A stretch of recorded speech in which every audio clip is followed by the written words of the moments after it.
आज हम लोग पढ़ने वाले हैं नाइन्थ क्लास के फिजिक्स का फर्स्ट चैप्टर मात्रक यानी यूनिट्स। ये क्लास नाइन्थ का होगा। देखिए इस वीडियो में हम लोग मूल राशि और भौतिक राशि, जितने भी मूल राशि होते हैं और भौतिक राशि जो आपको पढ़ना है। मूल राशि तो 7 होता है, 7 पढ़ना, लेकिन भौतिक राशि की संख्या अनंत होती है। आपको नाइन्थ क्लास में जितना पढ़ना जितना जरूरी है, आज हम लोग मात्रक और बीमा दोनों पढ़ लेंगे। ठीक है, तो देखिए मात्रक तथा बीमा मूल राशि, टोटल मूल राशि की संख्या 7 होती है। इस सातों बहुत ज़्यादा इंपॉर्टेंट है। उसका इधर हमने लिख दिया सातों के: लंबाई, द्रव्यमान, समय, विद्युत धारा, ताप, पदार्थ की मात्रा, ज्योति तीव्रता। इस 7 को मूल राशि होता है। उसका मात्रक और बीमा समझते हैं। देखिए लंबाई का मात्रक जो होता है ना, वो होता है मीटर।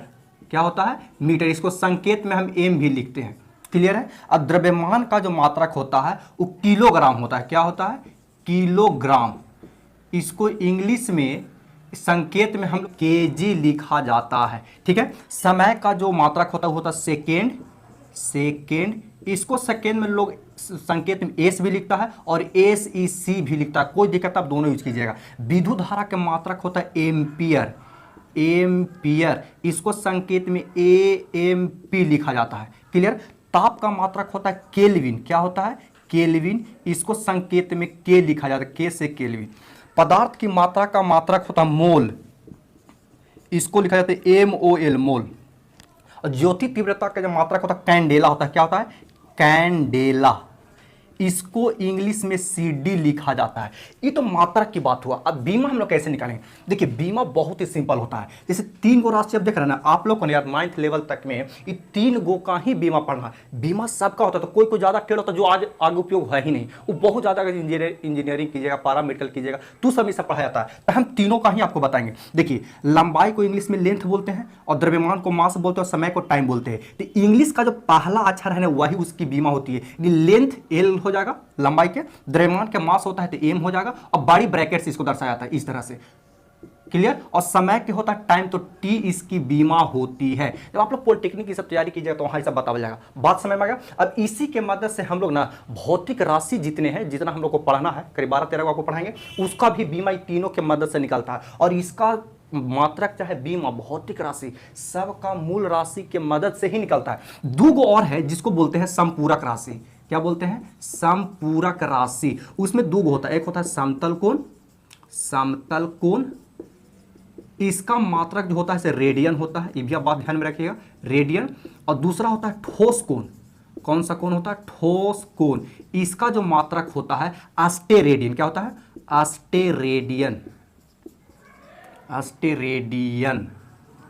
क्लियर है? ये मात्रक आप ध्यान में रखिएगा। आप इसका स्क्रीनशॉट लीजिए। फिर हम पढ़ते हैं भौतिक राशि। अब हम लोग समझते हैं भौतिक राशि का मात्रक एवं बीमा। देखिए भौतिक राशि जितने भी होते हैं ना, सब के सब मूल राशि के मदद से ही उसकी गणना की जाती है। तो उसमें कुछ कुछ ऐसा बात आएगा जो आपको मूल राशि में नहीं रहेगा, फिर भी उसका उपयोग होगा। जैसे देखिए अभी हमने पढ़ा ना लंबाई, तो लंबाई कहिए, चाहे चौड़ाई कहिए, या ऊंचाई कहिए, या फिर विस्थापन कहिए, इस सब समझिए कि एक गोतिया है। बस अंतर क्या होता है? तो सदिश और अदिश का अंतर होता है। तो इसका जो मात्रक होगा वो मीटर होगा। मात्रक क्या होगा? मीटर। और जो बीमा होगा वो एल होगा। क्लियर ना? ये आप ध्यान में रखिएगा। अब चलते हैं पहला, सबसे पहला ना देखिए, कुछ कुछ जो भौतिक राशि होते हैं उसका मात्रक और बीमा सेम रहता है, लेकिन डिफरेंट रहता है सदिश और अदिश में। जब सदिश अदिश बताएंगे तो वहाँ आपको बताएंगे। तो यहाँ पर दोनों के एक साथ उसे पढ़ते हैं। जैसे चाल, चाल को इंग्लिश में बोलते हैं स्पीड। चाल का जो सूत्र होता है, अब देखिए कोई भी भौतिक राशि का अगर आपको सूत्र पता होगा तो आप आसानी से मात्रक और बीमा निकाल लीजिएगा। तो चाल बराबर होता है दूरी बटा समय। क्या होता है? दूरी बटा समय। अब हमको अगर चाल का मात्रक निकालना रहेगा तो क्या करेंगे? चाल का मात्रक निकालने के लिए क्या करेंगे? दूरी का मात्रक निकाल देंगे और समय का मात्रक निकाल देंगे। तो दूरी का क्या होगा? मीटर होगा, और समय के होगा सेकेंड। तो मीटर बटा, इसको सेकेंड बोल देंगे।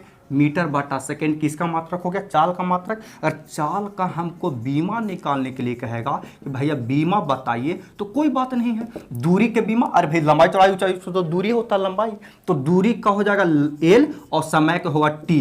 अब टी को ऊपर लेके चल जाएंगे, बटा में नहीं रहने देना है, बीमा हमेशा ऊपर लिखना है, एक साथ लिखना है। तो एल टी के पावर -1, क्योंकि नीचे जब प्लस पावर है तो ऊपर पावर चेंज होता है, तो एल टी के पावर -1। क्लियर है? अब देखिए इसी का गोतीवा है वेग यानी वेलोसिटी। वेलोसिटी।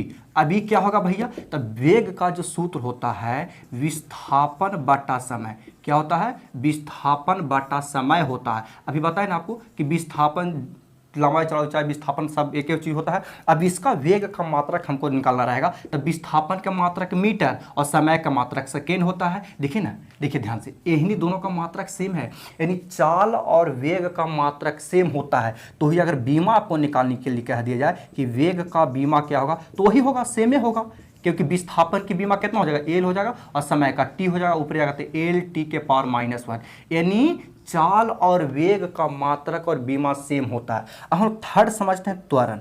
क्या, त्वरण यानी एक्सीलरेशन, रेशन। इसका सूत्र क्या होता है, तो देखिए त्वरण का जो सूत्र होता है वेग बटा समय होता है। क्या होता है, अब हमारा त्वरण का मात्रक निकालना है तो बहुत आसान है। वेग का मात्रक क्या होता है, मीटर बटा सेकेंड, और समय का मात्रा क्या होता है, तो सेकेंड होता है। अब देखो जी, अगर आपको एक से अधिक बटा आवे तो कई बार आपको बताए हैं कि मेन बटा के ऊपरला जो कहते हैं निचला को पलट देना है। तो मेन बटा के ऊपरला तो मेरा मीटर बटा सेकेंड है ना यार, इसको पलट देंगे तो पलटने के बाद क्या होगा कि 1 बटा सेकेंड हो जाएगा। क्लियर है। अब इसको गुना कर लीजिए यार, क्या हो जाएगा, तो मीटर बटा सेकेंड स्क्वायर हो जाएगा। समझ में आ गया, तो त्वरण का ही मात्रक हो गया। ध्यान रखना बबुआ, एगो क्वेश्चन हम जरूर डालेंगे त्वरण और बीमा से ऑब्जेक्टिव में। त्वरण का मात्रक क्या हो गया, मीटर बटा सेकेंड स्क्वायर। अगर यही बीमा लिखना चाहें, बीमा, तो बीमा देखिए इधर लिखते हैं हम आपको, देखिए। तो अब ध्यान दो ना, इसी से मीटर, मीटर मतलब लेंथ होगा, और सेकेंड मतलब समय, तो समय के तो टी होता था, टी स्क्वायर, इसको लेके चलिए ऊपर, तो एल टी के पावर -2 हो जाएगा। क्लियर है ना। जब सूत्र पर रख के निकालिए, जब मात्रा का आपको पता हो, जैसे मीटर है तो लेंथ ना यार, और समय है तो टाइम ना, तो समय के स्क्वायर है तो टाइम के भी स्क्वायर, तो एल टी के पावर -2। समझ में आ गया। अब हम नेक्स्ट पढ़ते हैं बल यानी फोर्स। देखिए बल का जो सूत्र होता है द्रव्यमान गुने त्वरण होता है। तो जब बल का आप मात्रक निकालिएगा तो द्रव्यमान का मात्रक क्या होता है, केजी, और त्वरण का मात्रक क्या है अभी बताएं, मीटर बटा सेकेंड स्क्वायर। क्लियर। अब देखिए बल के बारे में ना एक वैज्ञानिक थे, उनका नाम था न्यूटन, उन्होंने सबसे पहले बताए थे बल के बारे में, तो इसलिए उनके समान में इसका मात्रक न्यूटन यानी एन रखा गया। तो बल का मात्रक आप ये भी ध्यान में रखिएगा और न्यूटन भी ध्यान में रखिएगा। अब बीमा क्या हो जाएगा, तो देखिए यहां पर समझिए, अब केजी मतलब क्या, द्रव्यमान यानी एम, और मीटर मतलब क्या, लेंथ यानी एल, और बटा एस स्क्वायर मतलब टी स्क्वायर हो जाएगा ना। तो एम एल और टी के पावर -2 हो जाएगा। जब नीचे से ऊपर जाएगा तो यानी बल के बीमा हो गए एम एल टी के पावर माइनस। अब बात करते हैं कार्य के, यानी वर्क। वर्क क्या होता है, तो बल गुने विस्थापन, कार्य का सूत्र बल गुने विस्थापन होता है। तो बल की अभी मात्रा क्या बताएं, तो न्यूटन, और विस्थापन यानी क्या है, दूरी है एक प्रकार का, तो न्यूटन, और विस्थापन का होता है मीटर यानी न्यूटन मीटर। अब हम लोग बात कर लेते हैं बीमा के। अब देखिए जी, बल के बीमा भी निकाले ना, एम एल टी के पावर -2, और विस्थापन यानी लंबाई मीटर, तो मीटर यानी हो जाएगा एल, तो इसको गुना कर देंगे एल एल, तो M L L L square और टी के पावर -2। ये हो गया किसका आपको, ये हो गया आपको कार्य का। कार्य के बारे में एक और वैज्ञानिक थे जिनका नाम था जूल, उन्होंने बताया था, इसीलिए कार्य का मात्रक आपको जूल भी याद रखना, मतलब जे, कार्य का मात्रक आप जूल ही याद रखिएगा, ठीक ना। अब हम शक्ति समझते हैं, शक्ति बराबर होता है कार्य बटा समय। तो कार्य, अब शक्ति का मात्रक क्या होगा, तो कार्य का मात्रक जूल और समय का मात्रक सेकेंड, तो जूल बटा सेकेंड। अब देखो जी, शक्ति के बारे में भी एक वैज्ञानिक नाम था जिनका नाम था वाट। क्या नाम था, वाट, इसीलिए शक्ति का मात्रक वाट होता है ना, बोलते बड़ी शक्ति हो गया है वाट, क्या कर लेगा, शक्ति हो गया तो, ठीक है ना। अब इसके बीमा कैसे निकालेंगे, तो वही सिद्धांत है भाई, कार्य के बीमा हमको पता है ना, एम एल स्क्वायर टी के पावर -2 बटा समय, समय का होता है टी होता है, तो टी ऊपरे जाएगा ना बबुआ, तो एक माइनस बढ़ जाएगा, तो एम एल स्क्वायर टी के पावर -3। क्लियर है। अब क्षेत्रफल की बात करते हैं, यानी एरिया की बात करते हैं, तो क्षेत्रफल के तो लंबाई गुने चौड़ाई होता है, तो लंबाई का ही मात्रक मीटर और चौड़ाई का ही मात्रक तो मीटर होता है, तो इसका मात्रक जो होता है मीटर स्क्वायर होता है। अब बीमा की बात कीजिए, तो बीमा तो बड़ी सिंपल हो जाएगा, जब मीटर एम स्क्वायर है तो मीटर मतलब एल स्क्वायर। अब हम बात करते हैं आयतन यानी वॉल्यूम, लंबाई गुने चौड़ाई गुने ऊंचाई का सूत्र होता है। तब सोचो ना यार, बात सब तो एक ही बतिया यार, लंबाई चौड़ाई ऊंचाई सबका तो मात्रक मीटर होता था, metre into metre into metre बराबर मीटर क्यूब। बीमा क्या हो जाएगा इसका, था तो इसका बीमा क्या हो जाएगा, तो भाई मीटर का होता है एल, तो एल क्यू हो जाएगा। क्लियर है? आप इसका स्क्रीनशॉट लीजिए और फिर बचा हुआ है उसको समझते हैं। दाब यानी प्रेशर, दाब का सूत्र होता है बल बटा क्षेत्रफल। तो दाब का मात्रा क्या हो जाएगा? तो बल के तो होता है न्यूटन और क्षेत्रफल के होता है मीटर स्क्वायर, यानी दाब का मात्रक हो गया न्यूटन बटा मीटर स्क्वायर। इसको एक और नाम होता है पास्कल, इसका एक और होता है मात्रक पास्कल, जिसको इंग्लिश में पीए केवल संकेत में दिखाया जाता है। अब बीमा क्या हो जाएगा? तो देखिए बीमा में बल का बीमा हम लोग जानते हैं कि एम एल टी के पावर -2 होता है और क्षेत्रफल को होता है एल स्क्वायर। तो एगो एल से एगो एल कट जाएगा तो एगो बचेगा ना, तो एम, अब एल ऊपरे ना चल जाएगा यारवा, तो एल के पावर -1 हो जाएगा और टी के पावर -2 तो है ही है। क्लियर है? अब देखिए घनत्व का सूत्र क्या होता है? तो द्रव्यमान बटा आयतन होता है।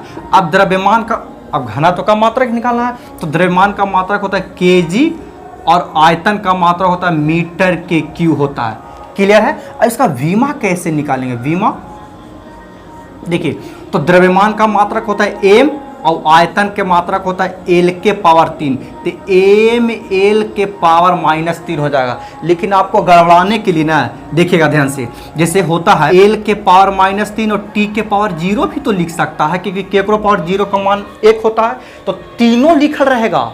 तो ध्यान देना है कि कौन 0 रहेगा तो उसको समझिए कि अब नहीं है वो, क्योंकि केकरो पावर 0 का मान 1 होता है। अब संवेग क्या होता है? तो द्रव्यमान गुने वेग इसका सूत्र है। यार इधर डीजे बज रहा है तो थोड़ा सा वॉल्यूम आप लोग बढ़ा लीजिएगा। तो संवेग का जो सूत्र होता है द्रव्यमान गुने वेग, तो इसका मात्रा क्या हो जाएगा? तो द्रव्यमान का केजी होता है और वेग का होता है मीटर बटा सेकेंड। तो संवेग का मात्रा क्या हो गया? केजी मीटर बटा सेकेंड हो गया। अब हम बीमा जब निकालना चाहेंगे तो बीमा क्या हो जाएगा? तो सिंपल है यार, द्रव्यमान का होता है एम और वेग का मात्रा क्या होता है? तो एल टी के पावर -1, तो ये होगा किसका बीमा? तो संवेग का बीमा हो गया। अब हम बात करते हैं आवेग यानी इम्पल्स। इम्पल्स का सूत्र होता है बल गुने समय होता है। आपको आगे सब पढ़ना है यार, सब के सब पढ़ना है। होता क्या है आवेग संवेग का मतलब क्या होता है, घनत्व का मतलब क्या होता है। यहाँ सिर्फ हम लोग मात्रा को बीमा पर ध्यान दे रहे हैं। तो बल का मात्रक न्यूटन होता है और समय का मात्रक सेकेंड होता है। तो न्यूटन सेकेंड इसका हो गया कोची मात्रक हो गया। लेकिन हम लोग बात करते हैं बीमा के, तो देखिए ना बल का बीमा होता है एम एल टी के पावर -2 होता है और समय मतलब क्या होता है? टी, समय का बीमा टी हो गया। तो देखिए ना 2 गो माइनस में है, 1 गो प्लस में है, तो 1 गो माइनस में बचेगा, तो एम एल टी के पावर -1। यानी आप देखिएगा, गौर कीजिएगा, तो संवेग और आवेग का बीमा दोनों का सेम होता है। क्लियर? देखिए आप लोग को इतना किसी भी हर हाल में ध्यान रखना है, ये सब 9 तक बहुत इंपॉर्टेंट होता है। अब हम लोग मिलेंगे नेक्स्ट वीडियो।